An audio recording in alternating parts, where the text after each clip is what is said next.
Bismillahirrahmanirrahim. Assalamualaikum warahmatullahi wabarakatuh. Alhamdulillahirabbil alamin. Materi pembahasan kita hari ini adalah mukhtaliful hadis. Artinya ilmu yang membahas tentang hadis-hadis yang berbeda antara satu hadis dengan hadis lainnya. Jadi mukhtalif dari kata ikhtalafah, yakhtalifu, ikhtilafan. Nah, nanti istilah mukhtaliful hadis ini juga disebut dengan ikhtilaful hadis. Dan inilah yang kemudian oleh Imam Syafi'i selaku pelopor dalam ilmu mukhtaliful hadis ini menulis sebuah kitab namanya Ikhtilaful Hadis. Ini Ikhtilaful Hadis, ini karangan langsung Imam Syafi'i. Inilah yang menjadi pelopor hampir seluruh ulama yang menulis tentang ilmu mukhtaliful hadis ini mengacu kepada buku Ikhtilaful Hadis. Jadi istilah mukhtaliful hadis atau ikhtilaful hadis. Ada juga istilah lain namanya ta'wilul hadis. Itu juga nama lain dari mukhtaliful hadis. Kalau ta'wilul hadis itu digunakan oleh Ibnu Qutaibah. Jadi Ibnu Qutaibah menulis sebuah kitab berjudul Ta'wil Mukhtalif al-Hadis. Ini kitabnya. Jadi Ta'wil Mukhtalif Hadis. Ini juga menjadi rujukan utama dalam kajian tentang mukhtaliful hadis. Yang ketiga, mukhtaliful hadis juga diberi nama oleh ulama lain dengan istilah muskilul hadis. Ya, jadi karena ada banyak kesulitan ketika melihat kok hadisnya bermacam-macam, berbeda-beda pada sumbernya sama. Nah, itu yang disebut nama muskilul hadis. Juga disebut dengan istilah talfiqul hadis. Ya, talfiqul hadis. Kalau dalam kajian usul fikih, ilmu mukhtaliful hadis ini juga disebut dengan ilmu ta'arud. Jadi ta'arud al-hadis atau al-mu'aradah. Adanya dalil atau hadis, secara khusus hadis ini terjadi pertentangan ya antara satu hadis dengan hadis yang lain dalam satu masalah. Inilah istilah yang digunakan oleh para ulama yang beragam tetapi sesungguhnya punya satu makna, yaitu mukhtaliful hadis. Lalu apa yang dimaksud dengan mukhtalif al-hadis? Para ulama sudah cukup lama menaruh perhatian besar terhadap ilmu ini, karena kalau tidak maka orang bisa salah paham. Kenapa bisa hadis bermacam-macam bahkan terkesan bertentangan antara satu dengan lain, padahal semuanya berasal dari Rasulullah Shallallahu Alaihi Wasallam. Maka inilah kemudian ulama menyusun satu kaidah, ya, salah satu diantaranya oleh Imam As-Suyuti sebagai kutipan dari Imam An-Nawawi. Ya. Jadi Imam As-Suyuti ini mengarang kitab namanya Tadribur Rawi. Nah, ini Tadribur Rawi syarat terhadap kitab At-Taqrib yang dikarang oleh Imam An-Nawawi. Nah, dalam kitab inilah diberikan penjelasan bahwa yang dimaksud dengan ilmu mukhtaliful hadis adalah wahwa ayati hadisani mutadaddani fil makna zahiran. Ya, jadi adanya dua hadis yang secara lahiriah saling bertentangan. Jadi kalau mukhtalif kan artinya berselisih, ikhtilaf. Jadi lawannya dari ittifaq. Jadi berselisih, tidak sepakat. Ini dua hadis. Lalu secara lahiriah, tapi fayuwaffaqu bainahuma aw yurajjahu ahaduhuma. Tapi pertentangan ini itu bisa diselesaikan dengan cara yuwaffaq. Yuwaffaq itu artinya dicocokkan, disesuaikan, atau dalam bahasa kita namanya dikompromikan. Karena kalau dikompromikan maka dua-duanya diamalkan sesuai pada konteksnya masing-masing hadis itu. Yang kedua, aw yurajjahu ahaduhuma, atau diunggulkan. Jadi dianggap salah satu di antara dua hadis ini dianggap ada yang lebih kuat. Yang lebih kuat itulah dipakai. Inilah yang kemudian disebut dengan istilah tarjih. Ini pengertian ilmu mukhtalif hadis menurut Imam As-Suyuti yang dikutip dari Imam An-Nawawi. Nah, pengertian ini sebenarnya masih kurang karena hanya disebutkan 2 hadis. Lalu 2 hadis apa yang dimaksud? Nah, oleh yang lebih lengkap ini yang lebih kita ambil yaitu karangan Dr. Mahmud At-Tahan. Ini kitabnya namanya Taisir Mustalah Al-Hadis. Nah, beliau menyebutkan bahwa yang dimaksud dengan ilmu mukhtaliful hadis adalah al-hadis al-maqbulu al-muta'aradu ya bimislihi ma'imkanil jam'i bainahuma. Jadi ilmu mukhtaliful hadis ini adalah hadis yang makbul, yang muta'arad, yang mu'arad, yang tadi yang disebut mu'arad itu saling bertolak belakang, saling bertentangan. Tapi dua-dua hadis ini adalah makbul, yaitu hadis yang bisa diterima. Nah, bimislihi antara satu dan hadis lain ini dua-duanya sepadan. Jadi kalau hadis makbul itu yang dimaksud itu adalah hadis sahih atau hadis hasan. Jadi kalau terjadi pertentangan 2 hadis ini sama-sama sahih, sama-sama hasan, itu namanya sepadan.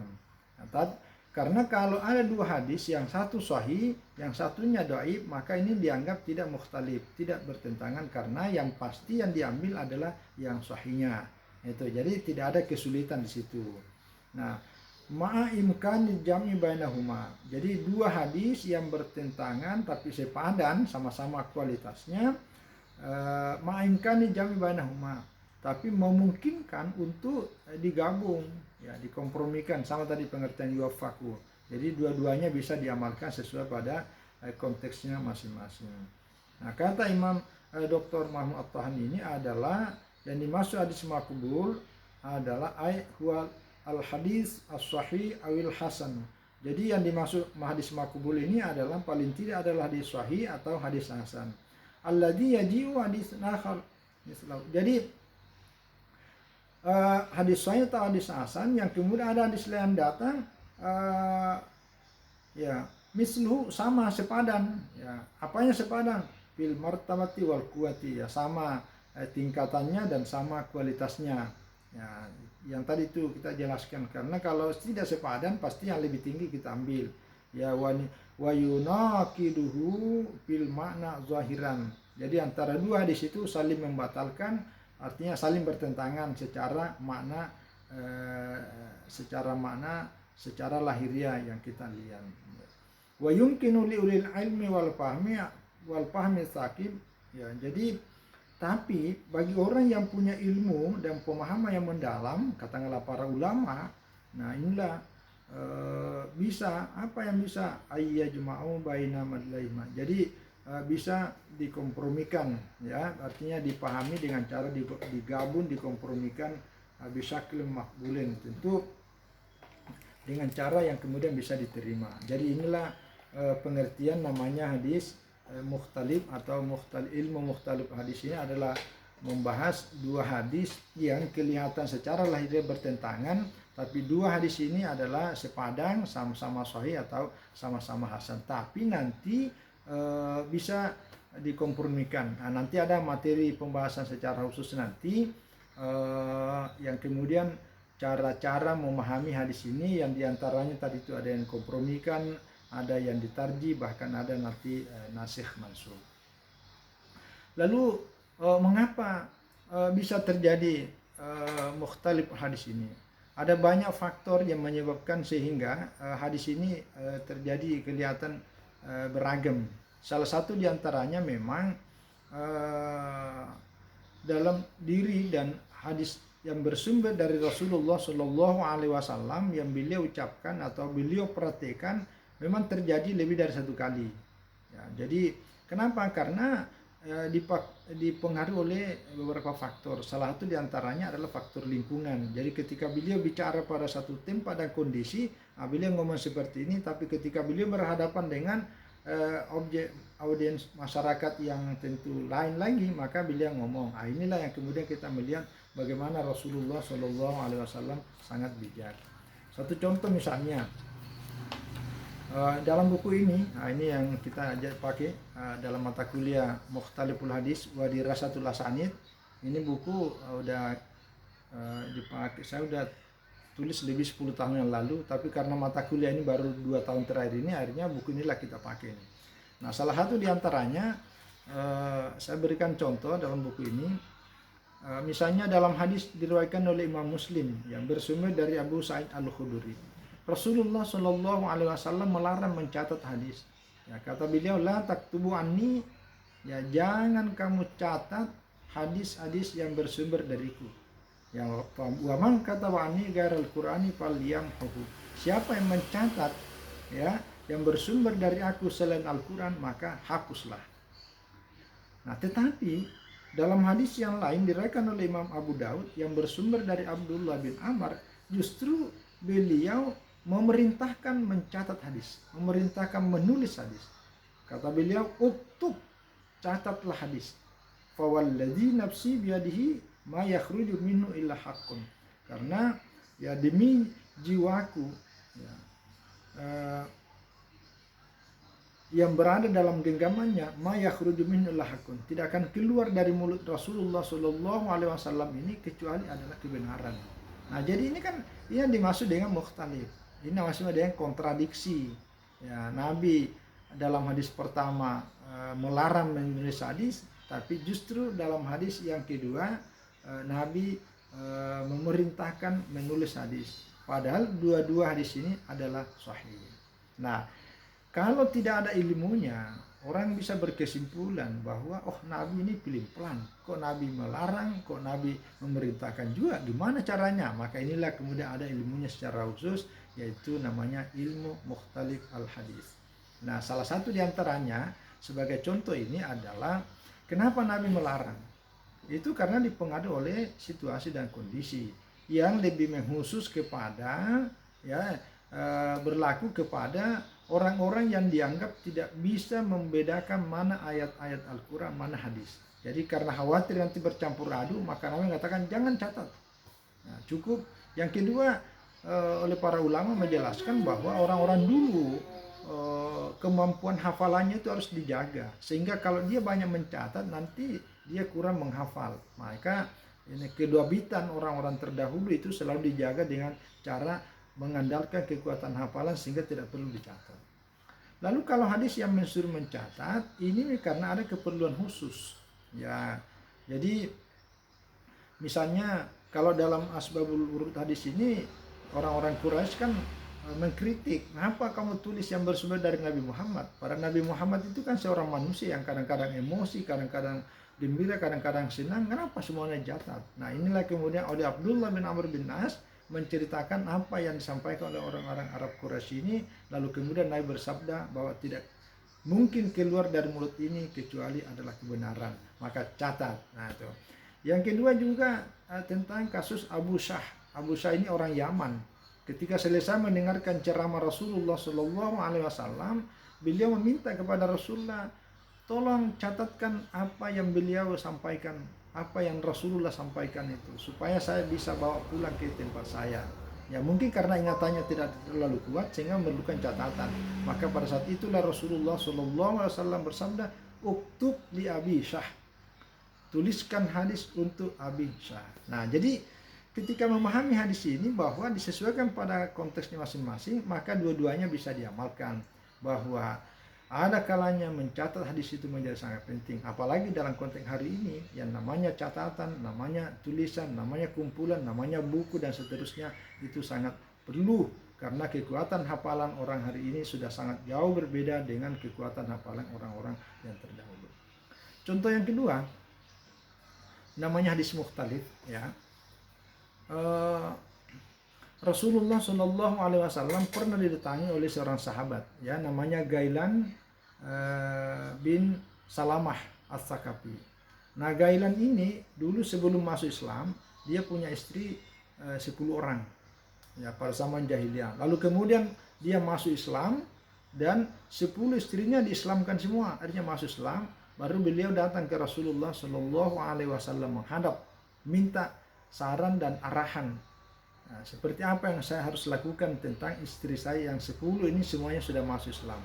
Nah, lalu hadis yang diriwayatkan oleh Imam At-Tirmidzi ini, ya, bersumber dari Ibnu Umar, dikatakan fa'amarahu an-nabiy sallallahu alaihi wasallam ayyatakhayyar arba'an minhunna. Rasulullah sallallahu alaihi wasallam memerintahkan kepada Ghailan bin Salama agar memilih 4 di antara 10 istrinya itu. Nah, dalam riwayat yang lain Rasulullah secara kaulia mengatakan ikhtar arba'an minhunna. Hei Ghailan, pilihlah 4 istrimu itu dari 10. Jadi 6 ceraikan, lalu 4 kamu pertahankan. Nah, inilah yang kemudian hadis sebagai pembatasan maksimal bagi orang Islam adalah tidak boleh lebih dari 4 istrinya. Sebagai penguatan terhadap Al-Quran surah An-Nisa ayat 3, fankihu ma thaba lakum minan nisa'i masna wa sulasa wa ruba. Jadi kata 4 di sini dipertegas oleh hadis ini. Nah, sekarang bandingkan dengan hadis ya. Dalam hadis yang lain ya, yang diriwayatkan oleh Imam Bukhari ya, bersumber dari Miswar. Jadi Miswar menceritakan bahwa saya mendengar Rasulullah Shallallahu Alaihi Wasallam di atas mimbar. Nah, ini jadi Rasulullah Shallallahu Alaihi Wasallam di atas mimbar itu memberikan penjelasan. Ya, dalam hadis ini katakan bahwa Inna Bani Hisham bin Al-Mughirah istadzanu ya fi ayyankihu ibnatahum Aliyah ibna Abi Thalib. Jadi Bani Hashim itu meminta izin kepadaku ya, kepada Rasulullah untuk menikahkan putri mereka dengan Ali bin Abi Thalib. Artinya mereka meminta agar Ali bin Abi Thalib berpoligami. Ya, selain Ali, Fatimah juga minta dinikahi anak-anaknya, putrinya. Lalu kata Rasulullah Shallallahu Alaihi Wasallam ketika didatangi oleh mereka, apa beliau katakan? Beliau katakan, "Fala adanu," maka saya tidak mengizinkan. Summa la adanu, kemudian kedua kalinya beliau menyatakan lagi la adanu, pokoknya saya tidak izinkan. Summa la adanu, ini yang ketiga kalinya, pokoknya saya tidak izinkan. Dan ini beliau ucapkan di atas mimbar. Illa ayyurida ibnu Abi Thalib, ya, kecuali kalau Ali bin Abi Thalib, maksudnya itu suaminya Fatimah, ayyutallika ibnati, ya, menceraikan putriku, wa yankiha ibnatahum, lalu menikahi putri-putri dari Bani Hashim itu. Nah, lalu beliau mengatakan fa inna ma hiya bin'atun minni, karena Fatimah itu adalah bagian dari diriku, yuribuni ma arabaha. Jadi kata Rasulullah Shallallahu Alaihi Wasallam bahwa penderitaanku apabila Fatimah ikut menderita. Jadi ketika Fatimah menderita, maka itu adalah bagian dan penderitaanku. Dan ketika Fatimah disakiti, ya, wa yu'dzini ma adaha, ketika Fatimah disakiti maka aku juga disakiti. Nah, artinya kalau baca hadis ini bahwa Rasulullah Shallallahu Alaihi Wasallam itu melarang poligami. Nah, jadi ini ada 2 hadis. Satu hadis riwayat Imam Bukhari melarang poligami, satu hadis yang tadi kita sebutkan itu yang diriwayatkan oleh Imam At-Tirmidzi, justru Nabi membolehkan. Nah, ini yang dimaksud dengan mukhtalif. Jadi terjadi perselisihan, terjadi perbedaan, bahkan pertentangan. Satu melarang, justru satu memberikan izin, artinya membolehkan. Nah, inilah yang nanti tentu kenapa Nabi melarang dan kenapa Nabi membolehkan, itu ada pertimbangan khusus. Inilah kemudian kebijakannya. Maka ada ilmunya secara khusus nanti bagaimana cara mengkompromikan sehingga 2 hadis ini dua-duanya bisa diamalkan. Jadi inilah yang dimaksud dengan ilmu mukhtaliful hadis dengan segala macam contohnya. Lalu apa manfaat, faedah, kegunaan dengan belajar ilmu seperti ini? Cukup banyak ya manfaatnya. Pertama, menambah wawasan kita semakin sangat luas, bahwa ternyata hadis ini sangat luas dengan mempelajari kehidupan Rasulullah Shallallahu Alaihi Wasallam, yang terkadang ada sesuatu yang beliau perintahkan, yang terkadang ada sesuatu yang beliau larang, yang sama-sama hadis. Jadi wawasan kita semakin luas. Yang kedua, juga membuat kita sangat mengerti dan menambah keyakinan bahwa Rasulullah Shallallahu Alaihi Wasallam adalah pribadinya sangat agung, sangat mulia. penuh dengan kebijakan segala macam. Jadi ketika beliau berbicara, ketika beliau melakukan perbuatan di tengah-tengah masyarakat tertentu, beliau menyesuaikan. Tapi ketika di tempat lain juga beliau mengatakan seperti itu. Inilah yang sangat bijak. Nah, ini yang perlu kita contoh supaya tidak menjadi kebiasaan selalu terjadi benturan, apalagi menjadi front ya, perlawanan. Padahal sesungguhnya ada hal yang perlu kita bijakin. Yang ketiga, ini sangat penting adalah menghindarkan diri kita dari kesalahpahaman terhadap hadis.